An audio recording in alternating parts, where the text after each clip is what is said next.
I had always believed that hard work and determination would be enough to get ahead. Growing up, my parents drilled that lesson into me, reminding me to never let obstacles define me. But as I sat in that dimly lit conference room, watching my boss, Mr. Foster, present my idea as if it were his own, I realized the world didn't always play by the rules. It had started a week earlier during a brainstorming session. Our team was tasked with solving a critical issue for one of the company's biggest clients, a project that could open doors to promotions and bonuses. I had spent days researching, poring over data, and sketching out solutions. When it was my turn to speak, I laid out my idea: an innovative approach to streamline the client's supply chain while reducing costs. I spoke with passion, fueled by confidence in my hard work. But the moment I finished, Foster leaned back in his chair, a smirk playing on his lips. "It's a bit ambitious, don't you think, Alex?" he said, the condescension in his tone impossible to miss. The room fell silent, the tension thick as I felt the weight of his dismissal. "We need something more practical. Let's move on." I sank back into my seat, my cheeks burning with frustration. A few coworkers offered sympathetic glances, but no one spoke up. Foster's word was law in our department, and challenging him usually meant risking your career. Still, I couldn't shake the nagging feeling that something wasn't right. Later that day, as I passed Foster's office, I overheard fragments of a conversation that stopped me in my tracks. "It's a solid approach," he was saying. "We'll present it at the next executive meeting. I think it's exactly what the client needs." My heart pounded as the realization hit me. He was talking about my idea. I wanted to storm into his office and confront him, but I knew that without proof, it would be my word against his. And in a workplace where subtle biases were as common as coffee breaks, I didn't stand a chance. I had been in this company long enough to know how things worked. Foster's favor always leaned towards certain employees, those who looked and thought like him. People like me, no matter how hard we worked, were often overlooked. That night, I replayed the events of the day in my mind, frustration gnawing at me. Then I remembered something, a habit I had picked up from a mentor years ago. Whenever I brainstormed, I recorded voice memos to capture my thoughts and refine my ideas. I fumbled for my phone, scrolling through my recordings. There it was, the memo I had made before the meeting, outlining the very idea Foster was now claiming as his own. I listened to it, my anger bubbling to the surface. This was my proof. But what could I do with it? Confronting Foster directly seemed like a dead end. He was charming, well-liked by upper management, and adept at twisting narratives in his favor. If I accused him without solid backing, I'd risk more than just my reputation. As I sat in the quiet of my small apartment, staring at the glowing screen of my phone, I made a decision. If I wanted justice, I couldn't rely on others to fight my battle. I would have to gather every shred of evidence I could. Foster might have stolen my idea, but I wasn't going to let him take my voice. This wasn't just about the project anymore. It was about proving to myself that I deserved my place in the room, no matter how many times I had to fight for it. And so, I began to prepare. The days that followed were a blur of suppressed anger and quiet determination.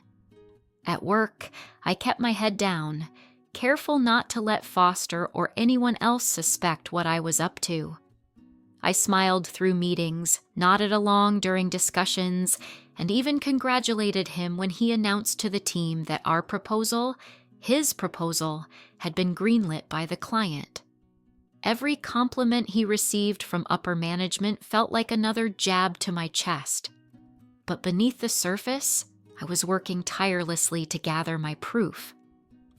Late at night, after the office emptied and the city lights blinked softly outside my apartment window, I scoured my emails, combing through project drafts and revisiting every piece of correspondence related to the idea. With every file I opened, I grew more certain of what I had suspected. Foster's plagiarism wasn't a one-time incident. He had a pattern of subtly undermining others, taking their contributions and packaging them as his own. One email stood out. It was from 2 weeks earlier, where I had shared an early version of the idea with Foster, seeking his feedback. His reply had been curt and dismissive, telling me to focus on simpler tasks. But now I saw the timing for what it was, a way to discourage me while quietly adapting my work for his own purposes. Still, I knew that an email and a voice memo weren't enough. Foster was cunning, and I needed something undeniable.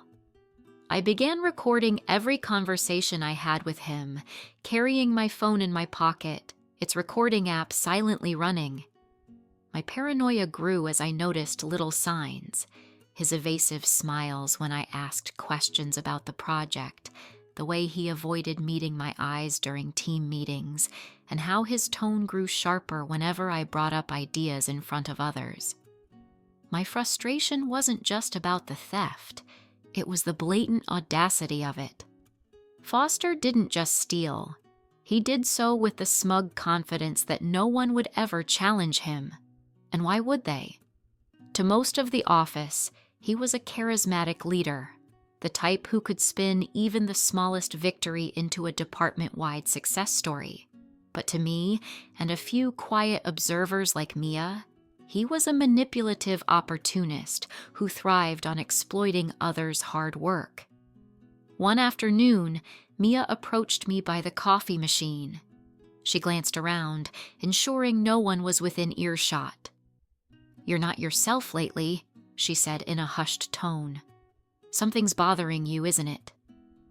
I hesitated. Mia was one of the few people in the office who treated me like an equal, but I wasn't sure how much to share. "It's nothing," I lied. "Just the usual stress." She raised an eyebrow, unconvinced. "Look, I'm not blind. I saw how Foster handled that idea you pitched last week. I know you came up with it." I stared at her, my chest tightening. "You noticed?" "Of course I noticed," she said, her voice tinged with frustration. "It's not the first time he's done this to you, or others." "Why hasn't anyone said anything?" I asked, my voice trembling with a mix of anger and desperation. Mia sighed, folding her arms. "Because people are scared. You know how it is. Foster's got connections, and no one wants to be the one to challenge him. But that doesn't mean it's right." Her words gave me a flicker of hope. If Mia had noticed, maybe others had too. I wasn't as alone in this as I'd thought. Still, the road ahead felt daunting. "What would you do if you were me?" I asked quietly. She hesitated, then leaned closer. "If you're going to take him down, you'll need more than just complaints. You'll need evidence, something solid. And if you have it, don't hesitate." I nodded, her advice echoing in my mind long after she walked away. That evening, as I replayed the recordings I had been collecting, my determination hardened into resolve. One particular recording stood out.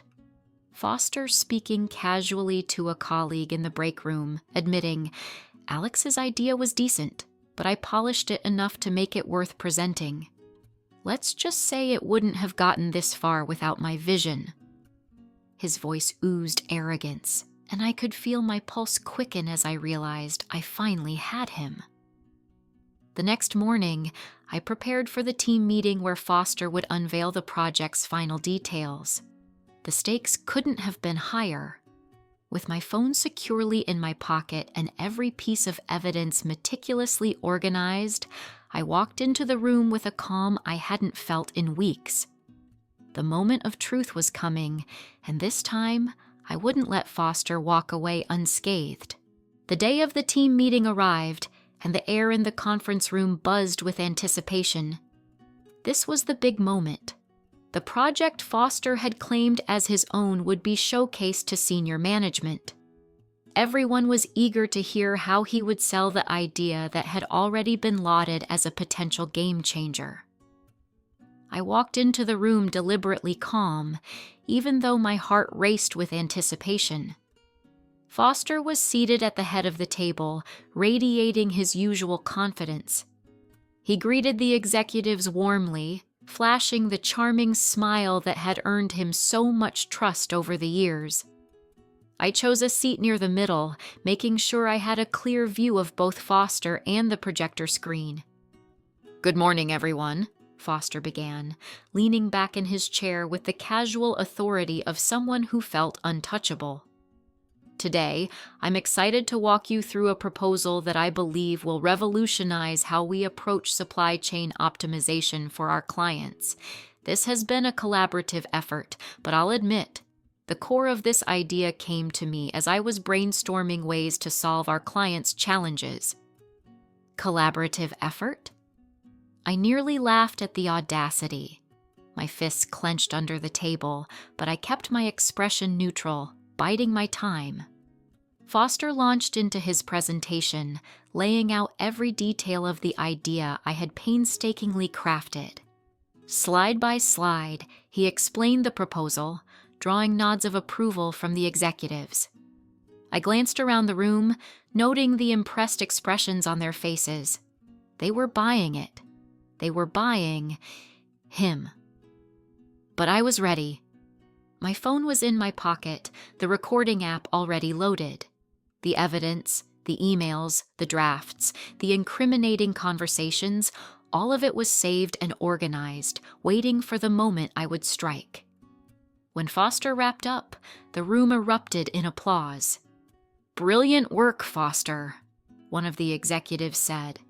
"This is exactly the kind of forward-thinking innovation we need." Foster grinned, basking in the praise. "Thank you," he said.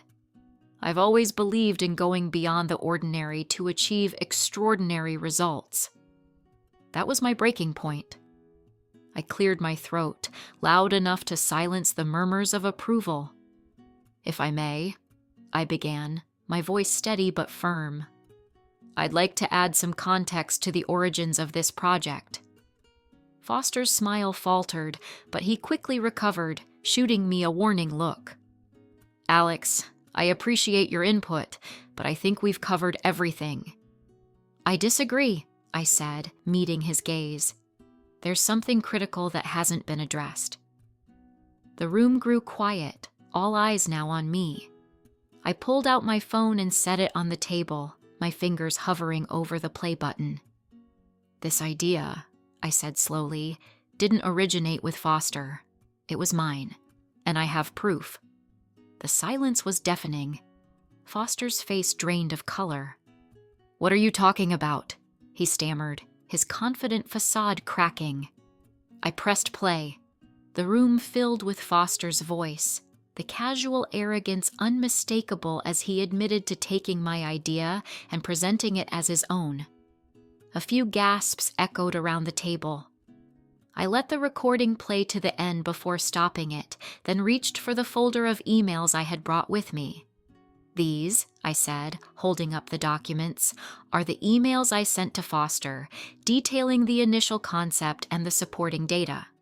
This project wasn't just my idea, it was my work." The room erupted into murmurs. Foster attempted to speak, his words stumbling over themselves. "This is completely out of context." "No," I interrupted, my voice cold and sharp. "This is the context. You dismissed my idea in the initial meeting, then turned around and presented it as your own. And this isn't the first time you've done this, to me or others." One of the executives, a stern-looking woman named Ms. Carter, raised a hand to silence the room. "Foster," she said, her tone icy, "is this true?" Foster stammered, his usual charisma nowhere to be found. I may have used some of Alex's concepts, but I refined them. I made them presentable. That's not collaboration, Ms. Carter said, her gaze narrowing. That's theft. The weight of her words seemed to crush Foster. He slumped in his chair, sweat beading on his forehead. The other executives exchanged glances, their expressions a mix of anger and disappointment. Ms. Carter turned to me. Alex, thank you for bringing this to our attention. We'll need to conduct a formal review, but based on what I've seen and heard, it's clear that you deserve credit for this project. I nodded, relief washing over me. Thank you. That's all I wanted. The truth. As the meeting ended, Foster avoided my eyes, his once commanding presence reduced to a shadow of itself. Coworkers who had previously stayed silent now murmured words of support, their fear replaced by admiration.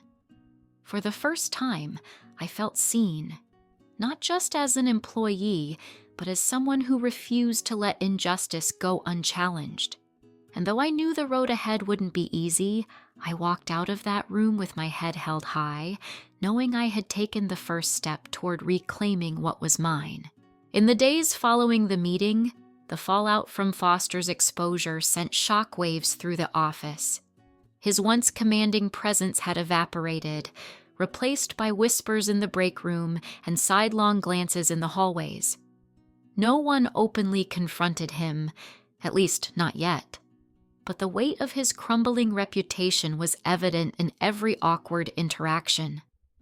I, on the other hand, found myself thrust into an unexpected spotlight. Coworkers who had previously kept their distance now stopped by my desk to offer quiet words of support. Mia, in particular, became my closest ally. You did what we've all been too scared to do, she said one afternoon, a note of pride in her voice. You stood up for yourself, and for the rest of us. But the victory felt bittersweet. While it was satisfying to see Foster finally face the consequences of his actions, I couldn't ignore the lingering uncertainty.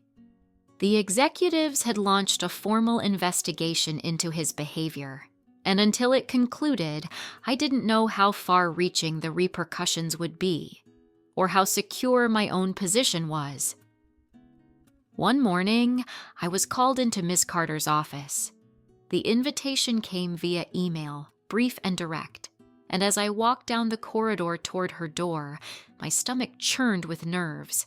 When I entered, she greeted me with a small smile, gesturing for me to take a seat. Alex, thank you for coming, she began, her tone professional but warm. I want to start by commending you for how you handled yourself in the meeting. It takes courage to stand up in a situation like that. Thank you, I replied, my voice steady despite the tension I felt. She leaned forward, her hands folded neatly on the desk. As you know, we've been reviewing the evidence you presented, along with Foster's conduct in this department. I won't go into all the details, but I can tell you this. Your claims were substantiated. A wave of relief swept over me, though I kept my composure. What happens next? I asked. Ms. Carter's expression hardened slightly. Effective immediately, Foster has been relieved of his duties. His actions violated not only company policy, but also the trust we place in our leadership team. There's no room for that kind of behavior here. I nodded, a mix of satisfaction and lingering disbelief. After months of frustration and self-doubt, justice had finally been served. There's one more thing, she added, her tone softening. The board has decided to recognize your contributions formally.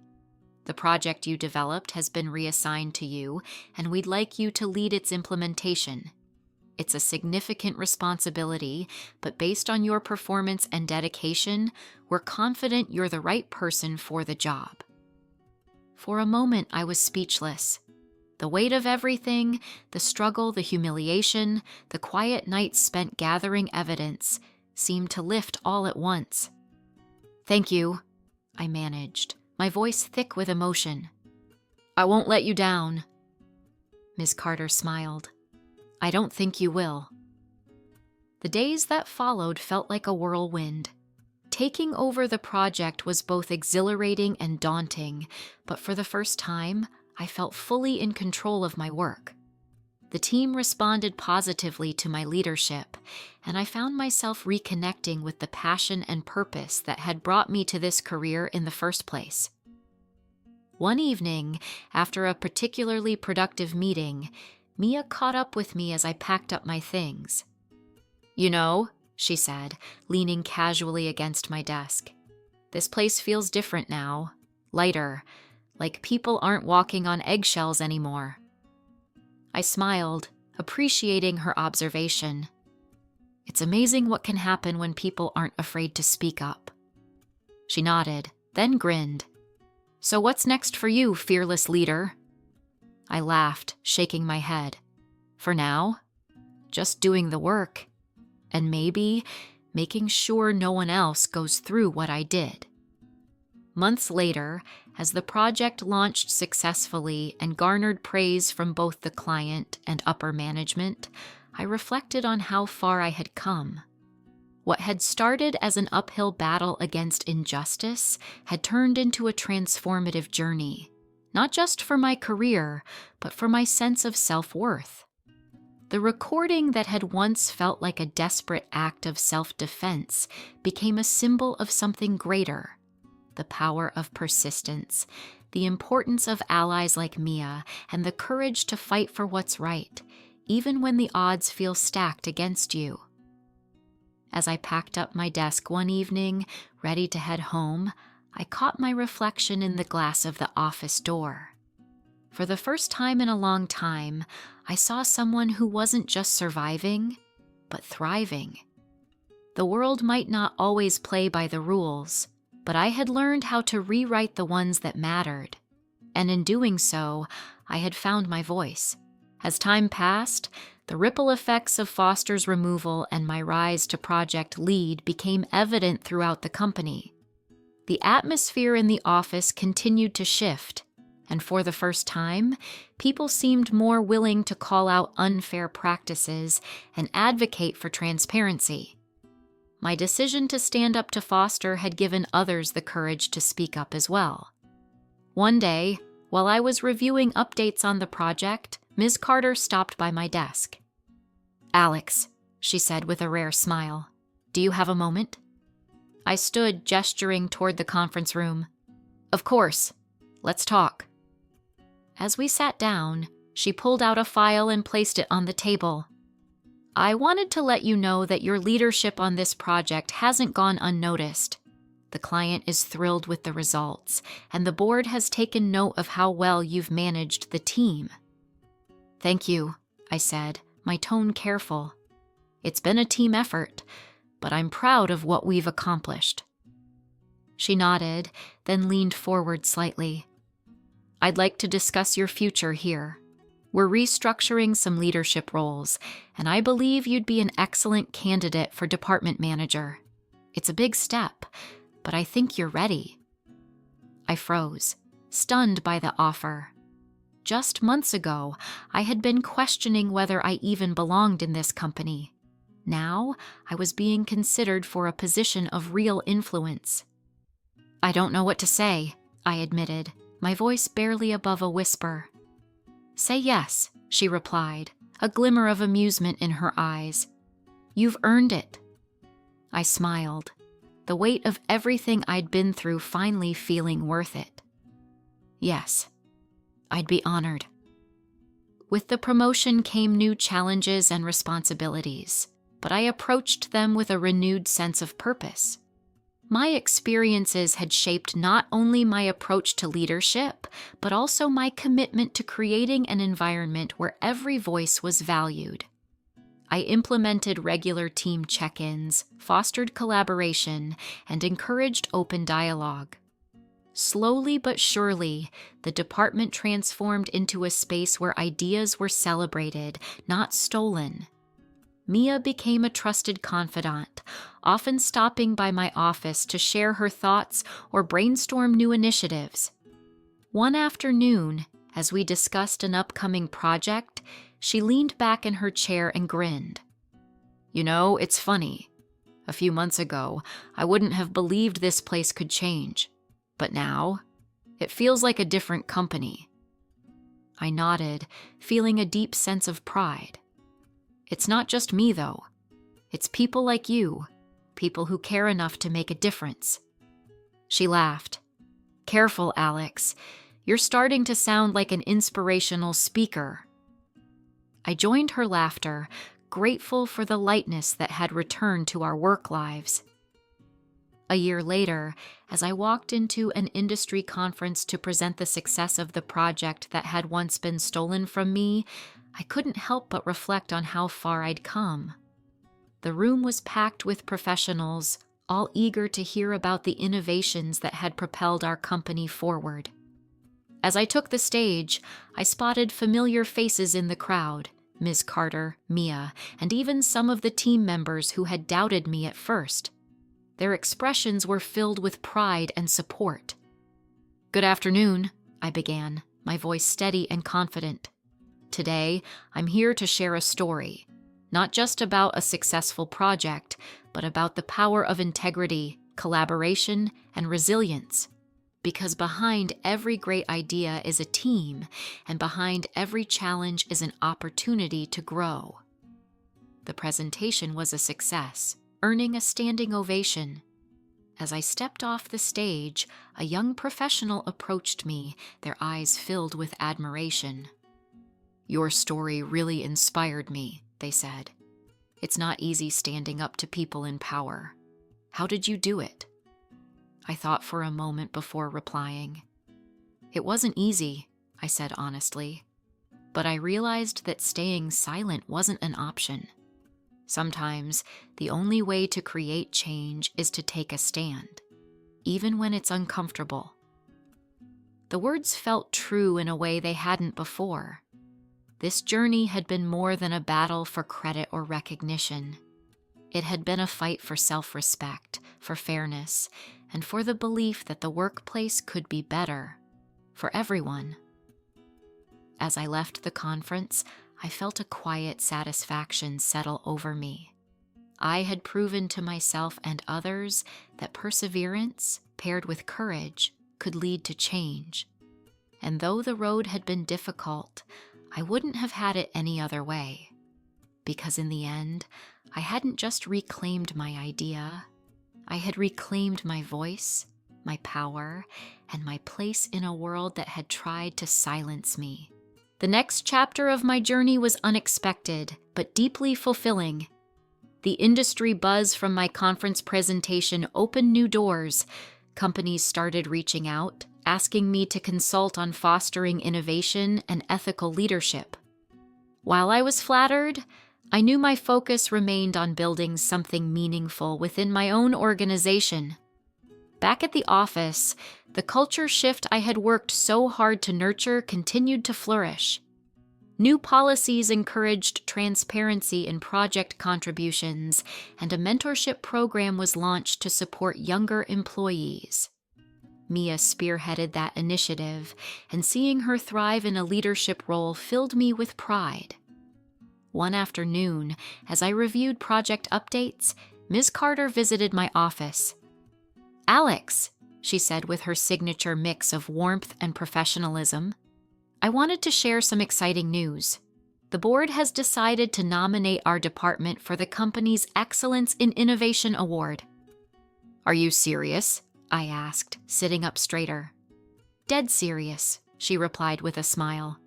"Your work has set a new standard for collaboration and leadership. The award recognizes not just the success of your project, but the cultural changes you've brought to this department." The news felt surreal. I thanked Ms. Carter, but as she left, I couldn't stop thinking about how far we'd come. Just a year ago, our team had been fractured, operating under a cloud of favoritism and fear. Now, we were a model for integrity and collaboration. That evening, I gathered my team in the conference room. Mia stood beside me as I addressed them. "This nomination isn't just about me," I began.